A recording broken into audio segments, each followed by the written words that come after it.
अस्सलामुअलैकुम वरहमतुल्लाहि वबरकातुह।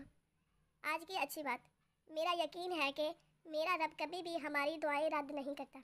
जिनकी दुआएं कबूल ना हुई हो वो कभी मायूस ना हो, बल्कि अल्लाह पे यकीन रखें कि वो हमारी दुआएं कभी ना कभी तो ज़रूर पूरी करेगा।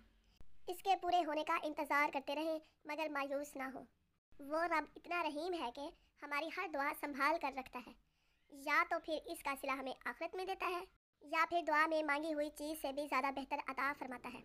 लेकिन हम इंसान नासमझ और नाशुक्र हैं, कभी समझ ही नहीं पाते अल्लाह ताला के इरादों को। बेशक वही जानने वाला है कि हमारे हक़ में क्या बेहतर है और क्या नहीं। इसलिए कभी भी अपने रब से दुआ कबूल ना होने का शिकवा ना करें। वो रब रहमान है, कभी अपने बंदों का बुरा नहीं चाहता, और बेशक खुदा के फ़ैसले तो हमारी ख्वाहिशों से बेहतर हैं।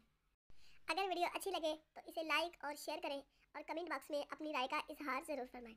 और हाँ, माही 786 यूट्यूब चैनल को सब्सक्राइब करना ना भूलें। अल्लाह हाफिज़।